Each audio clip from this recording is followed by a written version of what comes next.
Need I say anything else? I am making Chinese hot and sour soup for the first time ever. The smell, the taste, oh my goodness. I remember about 12 years ago losing a lot of weight, eating a lot of Chinese food. So I watched several recipes on YouTube, and I saw how different people got this hot and sour soup together. Of course, I don't have the black vinegar that is traditionally used in hot and sour soup. So what was suggested was, the suggestion in several places was to use balsamic vinegar. So what I did was go find a balsamic reduction because it's thicker, and the traditional black Chinese vinegar is thick, and this one is too. So I'm using this thick balsamic reduction instead of the black Chinese rice vinegar. So I used a little of this, half of this balsamic reduction and half of white rice vinegar instead. And this, my friends, is so delicious. Oh my gosh. I just have it mixed together here. And traditionally they use white pepper, and I don't have white pepper.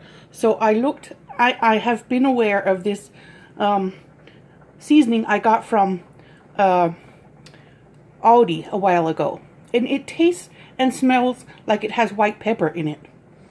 Whether or not I am correct or is beside the point.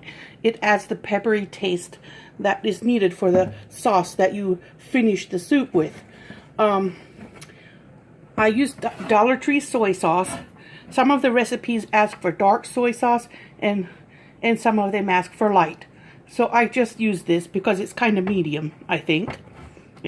And this also goes in the topping sauce. So, and since I'm a vegetarian, I'm not going to add chicken.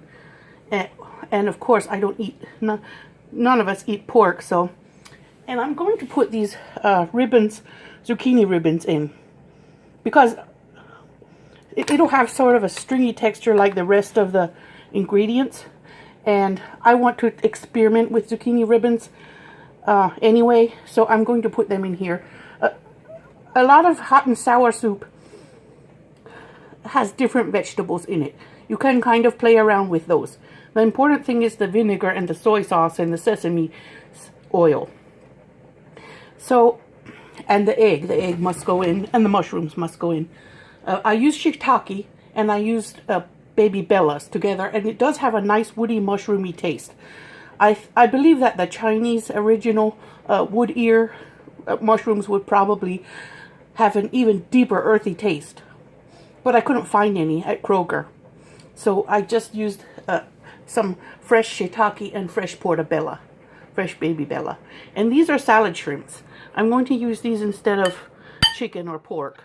And I already mixed the cornstarch and soy sauce in there to flavor them, and the soy sauce to thicken the soup. And here are my bamboo shoots.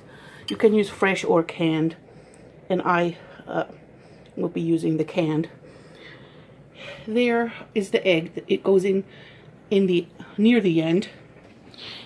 And here is the tofu. This firm tofu I got from Dollar Tree a while ago, and I was waiting to decide what I'm going to do with it, and here it is. It's all julienned and ready. It goes in the end, in the soup in the end after the egg. So it's already here, and I'm very excited to try this soup. There it is. When I think the mushrooms are nearly done, of course the shiitakes are a little bit tougher than the baby bellas, so I put them in first and boiled them for maybe a minute or two before I put the baby bellas in. And I used vegetable broth, where the original recipe probably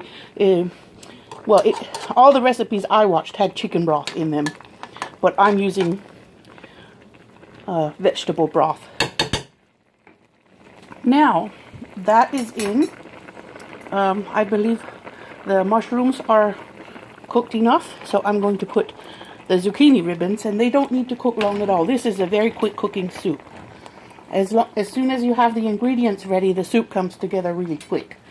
And I'm in the mood for food with vinegar because I don't have a gallbladder, and therefore I need to put acid into my stomach in a different way.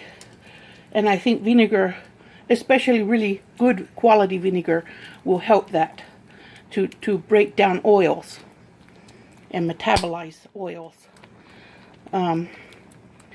Whoa. I'm going to let that cook for about a minute or a minute and a half, and then I'm going to put in the bamboo. Maybe I will put the bamboo after the shrimp, because no, that stuff is all cooked. It's so fast. I have to just put it in one at a time. So I'm going to let this come to a good boil and simmer just a little, and then I'm going to add the bamboo. Now, just a few minutes later, the shrimp and the bamboo is in, and the zucchini noodles are already cooked and almost ready to add the egg. And then as soon as the egg is ready, I'll put the tofu in. Oh, I can't wait to eat this.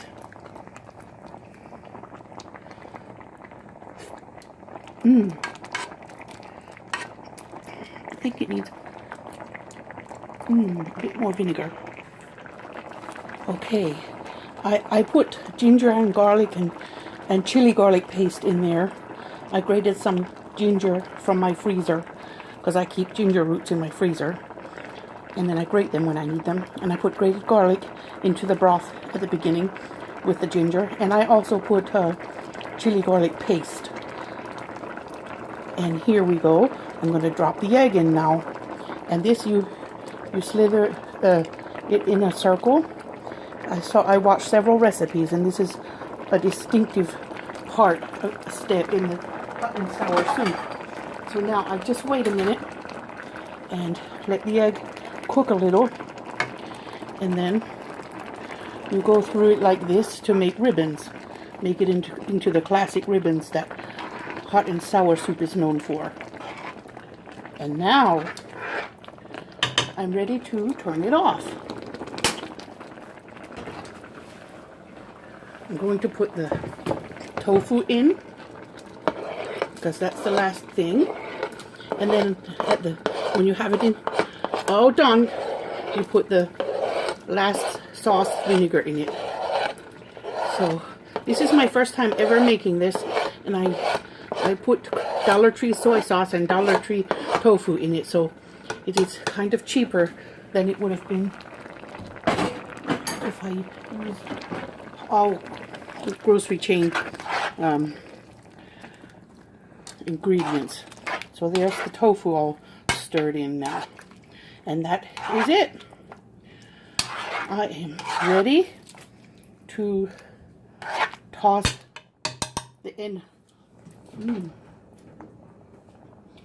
The vinegar, the balsamic and rice vinegar that you put in at the end. And they say not to use it, not to boil that part, because the seasoning will kind of deteriorate if you cook the vinegar and the sesame oil too long. So there it is, my hot and sour soup. Thank you for watching. Have a great day.